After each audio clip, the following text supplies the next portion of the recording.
It's me, Sami here. I encourage my clients to do is to actually start freelancing to build their career. Hey, it's Sami here with the Career Kickstart Academy, and this is the last video in the Start Freelancing Now series. And in this video, we're going to go into how to land that client. Now, in the last couple of videos, we talked about what services you should have, what prices you're going to have, and how you will accept payment, how to reach out to your warm network. Now we're going to talk about, hey, you got the person on the line. Now, how are you going to land them? Now, make sure you watch the other videos in the series because it's going to make a lot more sense if you watch those videos. How to land your first client. The short answer is to land a client is that you have to talk to them. You gotta talk to them face to face or through video. You have to commit to them and follow through and make them feel like their project is in good hands. Easier said than done. The long answer is that you gotta begin a relationship with that client. When you send out your email or your social media message to your warm network and someone messages you back, that is the beginning of a new business relationship. Whatever your previous relationship with them was, you are now starting this business relationship. And you will need to ensure that you are prompt with your follow-up, your answers, and whatever sketch of a proposal for a project that you might have. And this doesn't need to be a formalized proposal, but most people will want to know, okay, well, I have this issue, what can you do for me? So you can plot that out. You don't necessarily need to set up a new email for your freelancing or a new Facebook page or anything like that, but you'll want to make sure that you're regularly checking those messages and those clients or client get the priority for them, because nothing makes people feel more uncertain than when they send money to someone over the internet and hear nothing back from them. Don't be that freelancer. Don't be that guy. There's a really good free software called youcanbookme.com. It's all through the web. You can sign up for that. You can use that to schedule, especially if maybe it's a long distance and there's time zones. You Can Book Me can really help solve that issue. And then if an in-person meeting is impossible for some reason, then I suggest the tool appear.in for video conferencing. It is one of the easiest ways to do video conferencing. It does not require the other person to sign up for anything. You just send them a link, they click it, and they have their headphones or webcam in. So those are going to be two tools that will really help you set up the appointment and be able to make it. And don't forget, through this whole process, make sure you document what you're doing, because you will want to replicate this for later. I know I've said this in every video, but it is important. You don't want to reinvent the wheel every time you get a client. So, like I said before, to land the client, you're going to have to do more than email back and forth. You may have to write a proposal or have a live chat with them in person or video. And I recommend having the chat before you write a really in-depth proposal or agreement, because oftentimes clients don't really know what they want. They know that they have a problem, but they don't know what their solution is. And you, as the freelancing expert, you can be the one that can help tailor a solution for them, especially if they don't know the field. A lot of times people, they might not know the field, so they think, something might be hard or it might be easier, they'll need to do it this way or that way. It's because they don't really understand it as much. You will have a better idea of what the client needs. When you're actually having the discussion, I recommend using this formula to structure the call. And trust me, you will want to have some sort of formula, some sort of framework for talking to, your potential client, because it helps keep the conversation productive, and it also is a way for you to get good information, because you're going to want as much information from them as you can before the project starts, so you don't have like halfway through them be like, oh, did I forget to tell you about blah, blah, blah, and you have to change everything. It's called the Gros Method. The Gros Method is just a abbreviated formula for a sales or discovery call, or whatever you want to call them.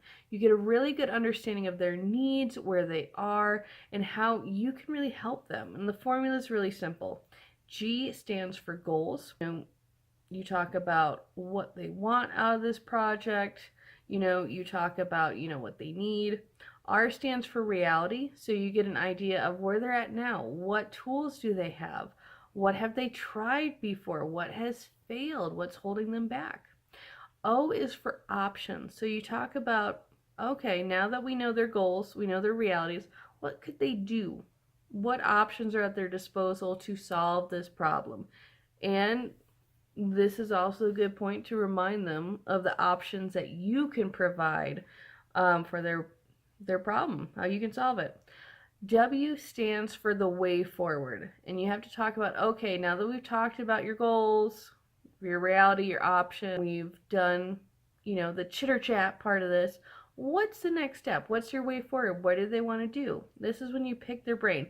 And I also suggest that this is a time where if they haven't committed or they're not quite sure yet, this is also the time where before they get off the phone or get off the computer or whatever the deal is that you do schedule another appointment with you. You're also doing really valuable market research on the sort of people that you want to work with. So after you talk with them about their goals or realities, their options, their way forward, that gives you a good understanding of the sort of language that you might want to use the next time you write a message to a client or a proposal or a pitch or anything like that. It gives you a good idea of what those people that you want to work with, what they need.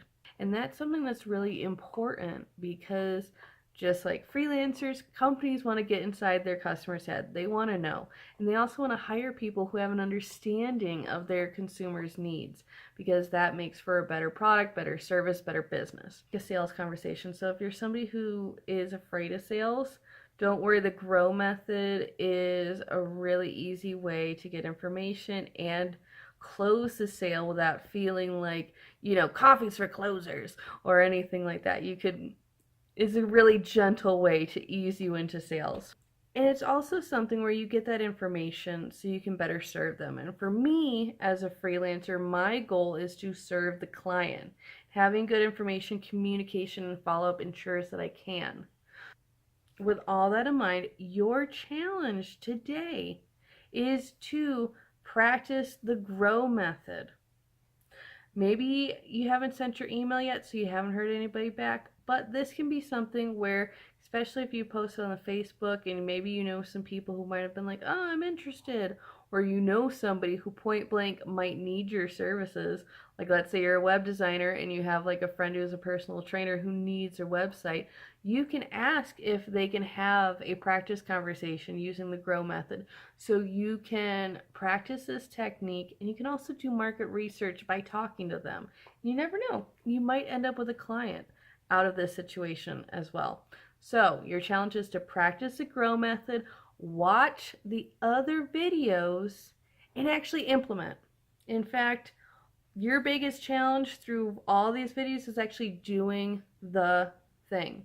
So I've worked with so many people who know that freelancing can help build their career, build their portfolio, add to their resume, and they just never start the process. And they never know how much it could benefit them, could be such a learning experience, could be lucrative, but they don't start the journey. So this whole video series is the low bar way to just begin freelancing, to see if it works for you, to see how it can work for you, and to just get the ball rolling. So I hope you've enjoyed this series. I want to see your questions. I want to see your comments. I will answer them all. I will add the tools to the notes, and I really want to stay posted on your journey. So if you do actually start freelancing, which you should do it, it's good for you. It's like vitamins, except you get paid. So do the thing and share it with me. Send me a message to my business page, Career Kickstart Academy. Now, if you know that this is a first step in your career change journey and you want some more support, you can get my ultimate guide to kickstarting your career. It's a free just value bundle. I will post a link as well in here. You can get all the information that you need to start that career change, to evolve your career, to go to a new place.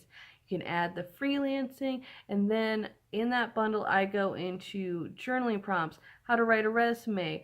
I talk about how to market yourself, all sorts of different information that you need to recession-proof your career in 2017. So hit me up on that. Total value, lots of good stuff in that bundle. But more importantly, I want you just to do the thing, to start freelancing now, start building your career now. So by the time you get to this time next year, you'll be in a whole different place and you'll be so excited that you just started the journey. And you can do it in the easiest way by following these 4 steps. So I hope you enjoyed the video series. I've enjoyed making it. I can't wait to see what you do. And as always, I am Sami Gardner with the Career Kickstart Academy. Bye!